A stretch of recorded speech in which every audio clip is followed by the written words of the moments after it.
आदाब, बहुत बहुत खैर मकदम है। न्यूज़ 18 के खुसूसी प्रोग्राम कहता है वोटर में। आप मेरे पीछे देखकर अंदाजा कर सकते हैं कि हम इस वक्त किस शहर में मौजूद हैं और किस हल्के में मौजूद है। जी हाँ, जो आप मेरे पीछे देख रहे हैं हजरत ख्वाजा गौसुद्दौला बंदे नवाज रहमतुल्लाह अलैह की दरगाह शरीफ है। इससे आप अंदाजा कर सकते हैं कि हम इस वक्त गुलबर्गा शरीफ में मौजूद हैं। अगर से हम बात गुलबर्गा शरीफ की करें तो इस हल्के लोकसभा गुलबर्गा में कुल 8 सीटें आती हैं, 8 असेंबली सेगमेंट आते हैं, जिसमें 7 सीटें गुलबर्गा जिले के हैं, 1 सीट पड़ोसी जिले यादगीर के है। तो इस खुसूसी प्रोग्राम में हम बात करेंगे गुलबर्गा के वोटर से कि उनके वोटर्स के दिल में क्या है, वो किस तरह की अपने रिप्रेजेंट जो अब तक जो इस कॉन्स्टिट्यूंसी को रिप्रेजेंट करते हैं उनके ताल्लुक से यहाँ के गुलबर्गा के वोटर्स में क्या है, जो मौजूदा गवर्नमेंट है मोदी गवर्नमेंट के ताल्लुक से वोटर्स के दिल में क्या है, वो क्या सोच कर वोट करेंगे। जहाँ तक जानता हूँ भाई, मोदी जितना भी 5 साल तक काम कर चुका है, जहाँ तक भी जितना भी रिजल्ट आया अब तक तो पूरा नेगेटिव रिजल्ट है। मैं देखना चाह रहा हूँ कि अब जो आने वाली गवर्नमेंट है, हम जिसको भी जिता के लाएंगे वो जो भी करे अपने राय हक में थोड़ा बहुत अच्छा काम करे तो अच्छा होगा, नहीं बोले तो ये गवर्नमेंट पे से तो हमको भरोसा उठ चुका है। हम आपको बता दें कि हल्का लोकसभा गुलबर्गा वही है जहां से लोकसभा में अपोजिशन लीडर या कांग्रेस के पार्लिमानी पार्टी लीडर मल्लिकार्जुन खड़गे गुज़श्ता 2 मियादों से मुंतखब हो रहे हैं। अगर से हम आदाद शुमार की बात करें तो गुलबर्गा में 19,21,000 वोटर्स हैं, जिनमें 9,63,000 मर्द वोटर्स हैं, 9,58,000 खवातीन वोटर्स हैं। ये 5 साल में जो मोदी की हुकूमत चली है, इसमें सिर्फ हिंदू और मुसलमान, सिख, ईसाई सिर्फ झगड़े लगाए ये लोग। आप ध्यान दे के वोट कीजिए। ये मोदी गवर्नमेंट जो है सिर्फ और सिर्फ आरएसएस की पॉलिसी को अपना रही। आरएसएस जो बोलिया उसके कठपुतली बन के मोदी काम कर रहा, अपने खुद से तो कुछ काम कर रहा नहीं। ये मुसलमानों का दुश्मन बन के काम कर रहा है। आरएसएस जो बोलिया उतना ही काम करता हो, मुसलमानों के फेवर में कुछ बात नहीं करता, सिर्फ और सिर्फ आरएसएस के सपोर्ट में काम करता हूँ। तकरीबन अब तो देखने को मिल रहा है कि पानी की बहुत से प्रॉब्लम्स है गुलबर्गा में। हर जगह पे तफरी बची हुई है कि पानी का प्रॉब्लम है बल्कि। तो मैं गवर्नमेंट से यही चाहता हूँ कि हमारा गुलबर्गा अमन और शांति में रहे और अच्छे से रहे, और कांग्रेस को हम जिताएंगे इंशाल्लाह। गुलबर्गे में खाली पानी की बहुत परेशानी है, और दूसरी बात ये 5 साल मोदी ने कुछ भी नहीं किया। GST लागू करा, हर चीज लागू किया, हर गरीब किसान सब परेशान है।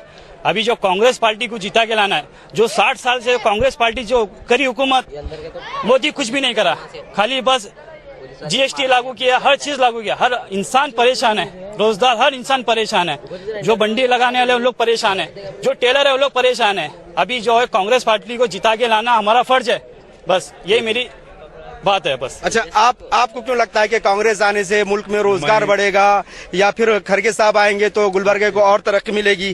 क्या किन बुनियादों पर आप जो है कांग्रेस तो मैं मुसलमाना 60 साल 62 साल से वोट अभी तक कांग्रेस को देते आ रहे हैं।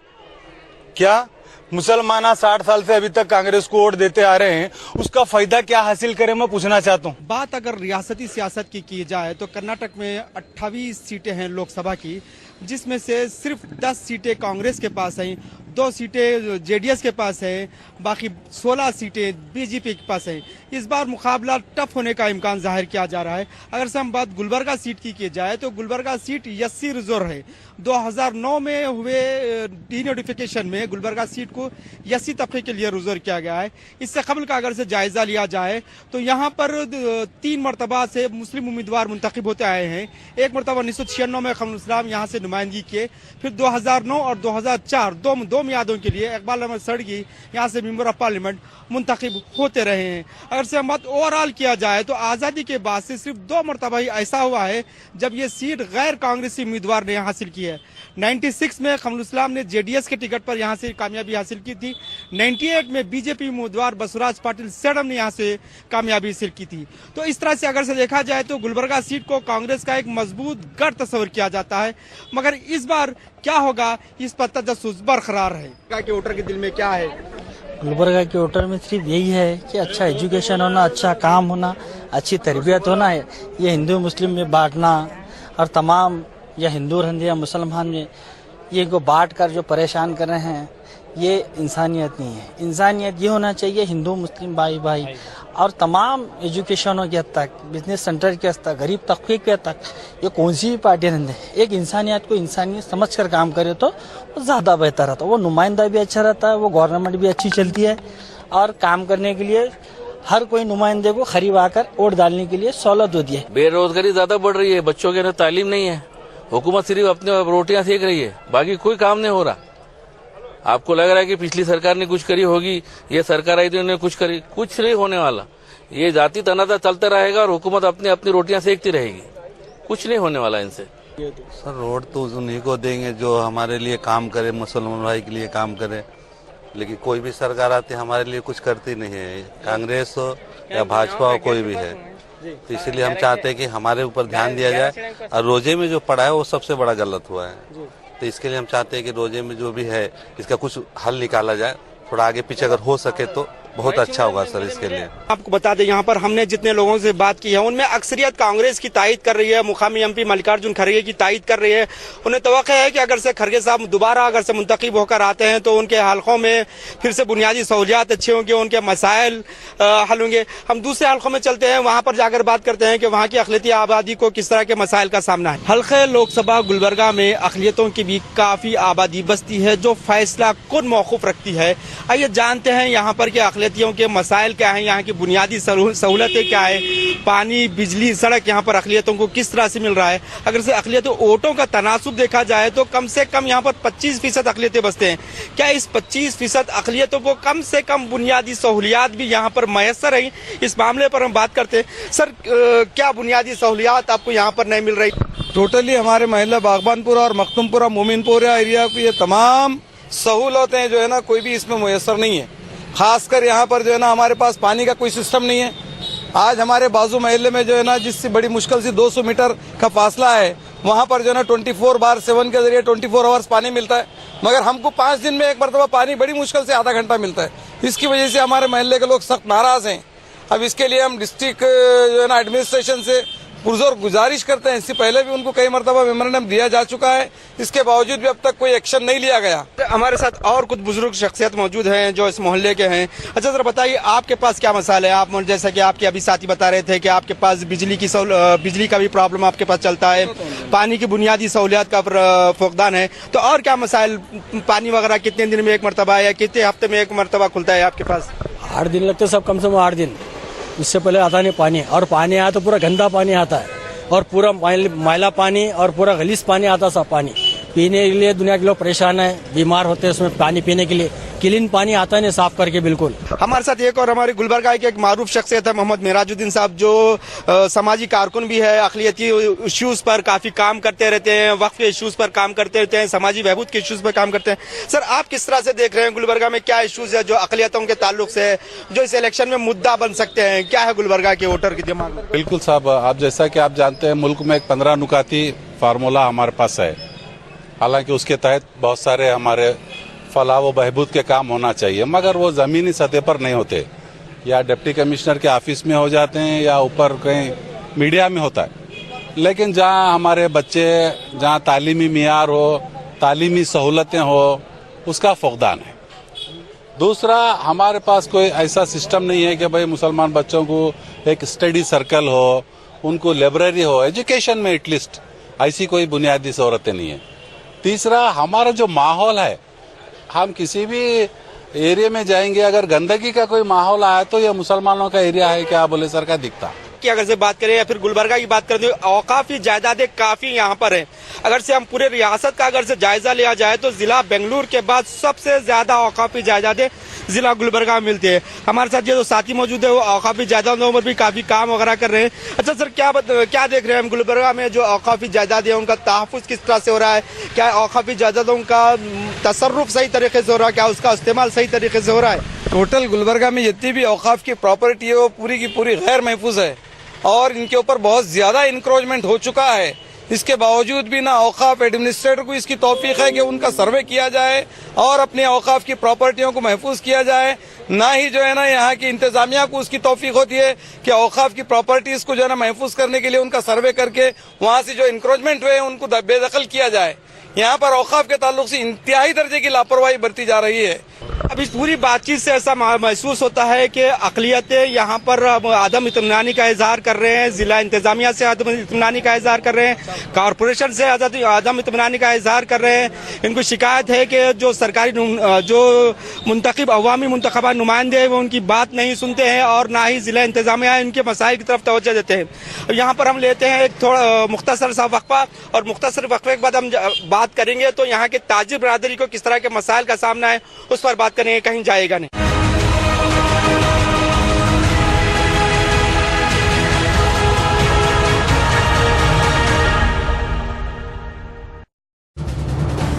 ये है न्यूज 18 नेटवर्क और आप देख रहे हैं न्यूज 18 उर्दू।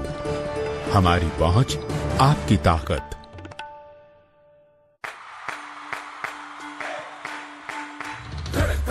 जोश है तेरा केसर का बल्ला घुमा, पहुंचा दे तू जोश की गेंदे हर कोने में सबको बता। टीम है तेरी बहुत बड़ी, आउट कोई होगा नहीं, मस्ती में तू खेल जा इसको, खेल केसरी सबको दिखा। जब हो जुबां पे केसर और जोश दिलों में तो इंडिया खेलेगा अपने ही अंदाज से। विमल बोलो जुबां केसरी। ज्वेलरी खरीदना बड़ी बात नहीं है, बिना नुकसान के खरीदना चाहिए। बच्चा पैदा होने के दिन से हम उसे जमाते हैं। सोना, हीरा, चांदी या कोई भी सेविंग स्कीम्स हो, पैसा कमाने के लिए कितनी मेहनत करनी पड़ती है ना। रूप मंत्रा फेस क्रीम में है 12 खास आयुर्वेदिक जड़ी बूटियाँ जो स्किन में अब्सॉर्ब होके उसे अंदर से निखार देती है। ये कोई कॉस्मेटिक नहीं, आयुर्वेदिक औषधि है। This is not a commercial and I need your full attention now. This is about our children and their future. This is about their health and our commitment towards it. As parents, we always want to protect our children. But are we protecting them from preventable illnesses? What are you waiting for? Let us work together to make our children healthy. Log on to news18.com, Swasth Immunized India and join the movement. Swasth Immunized India, an initiative by Serum Institute of India, SII and Network 18. Presented by SII. 25 सालों के भरोसे के साथ भारत के सबसे बड़े servo voltage stabiliser निर्माता सर्वोकॉम रखे सब कंट्रोल में। रूप मंत्रा फेस क्रीम में है 12 खास आयुर्वेदिक जड़ी बूटियाँ जो स्किन में अब्सॉर्ब होके उसे अंदर से निखार देती है ताकि फेस रहे ब्राइट और स्किन भी हो टाइट। रूप मंत्रा आयुर्वेदिक फेस क्रीम, ये कोई कॉस्मेटिक नहीं, आयुर्वेदिक औषधि है। घी में पशुओं की चर्बी, वनस्पति ऑयल, आर्टिफिशियल कलर व फ्लेवर आदि मिलाकर करोड़ों लोगों की जिंदगी से खिलवाड़ हो रहा था। इसलिए हमने 60 से अधिक पैरामीटर्स पर खरा पतंजलि गाय का शुद्ध देसी घी उपलब्ध कराया। डिपार्टमेंट ऑफ एनिमल हस्बेंड्री के अनुसार देश में लगभग 19 करोड़ गाय। हम चाहते हैं कि गौ माता की रक्षा हो और लोगों को गाय का शुद्ध घी और दूध मिले, यही हमारा संकल्प है। MDH की दुनिया में आपका स्वागत है। बादशाह तुसी ते मसाले ते शहंशाह आपकी मेहरबानी से। MDH, the real spice of India। 25 सालों के भरोसे के साथ भारत के सबसे बड़े सर्वो वोल्टेज स्टेबलाइजर निर्माता सर्वोकॉम रखे सब कंट्रोल में। रूप मंत्रा फेस क्रीम में है 12 खास आयुर्वेदिक जड़ी बूटियाँ जो स्किन में अब्सॉर्ब होके उसे अंदर से निखार देती है। ये कोई कॉस्मेटिक नहीं, आयुर्वेदिक औषधि है। ज्वेलरी खरीदना बड़ी बात नहीं है, बिना नुकसान के खरीदना चाहिए। टाइम पर खाए बिना, सेहत पर ध्यान न देके, फैमिली के लिए समय न देके, मेहनत से कमाया हुआ पैसा ऐसे ही दे सकते हैं। पैसा कमाने के लिए कितनी मेहनत करनी पड़ती है ना। देश की रक्षा हथियार नहीं, मजबूत इरादे करते हैं। इस मिट्टी के कुछ ऐसे वीर हैं जो डर को डराते हैं, जिनकी कुर्बानियों से हम सुरक्षित हैं। आइए कुछ ऐसे वीरों की कहानियां सुने और उन्हें सम्मानित करें।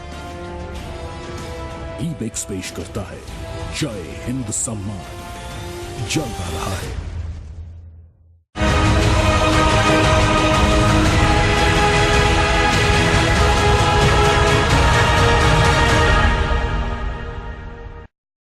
ब्रेक के बाद एक बार फिर आपका खैर मकदम है। इस वक्त हम मौजूद हैं शहर के मसरूफ तरीन तिजारत इलाके सुपरमार्केट में, जहां पर हम बात करेंगे बिजनेस के ताल्लुक से कि मौजूदा गवर्नमेंट से बिजनेस में क्या पेशरफ्त हुई है, जीएसटी के ताल्लुक से क्या लोगों में रुझान है, बिजनेस पेशा तबका मौजूदा हुकूमत की कारकर्दगी से क्या तवक्कात रखता है, क्या उम्मीदें वाबस्ता हैं, इस ताल्लुक से हम बात करेंगे। हमारे साथ मौजूद है Hyderabad Karnataka chamber of commerce के सदर अमरनाथ पाटिल साहब। पाटिल साहब, क्या देख रहे हैं कि जीएसटी वगैरह आने से या फिर जो है एफडीआई के आने से बिजनेस पे किस तरह का असर पड़ा है?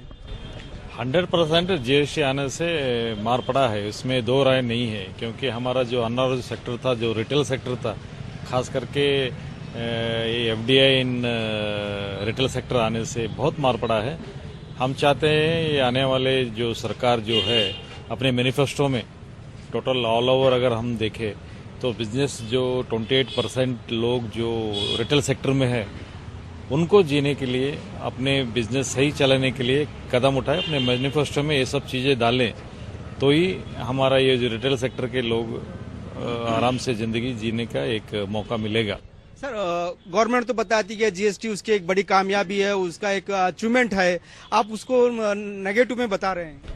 नेगेटिव नहीं है, जो इम्प्लीमेंटेशन है सही तरीके से नहीं हो रहा है। आप देख रहे कितने अमेंडमेंट्स हो रहे हैं, ये अमेंडमेंट देख के आपको मालूम पड़ेगा कि ये एकदम सही नहीं है। अगर सही रहे तो इतना अमेंडमेंट्स की जरूरी नहीं था।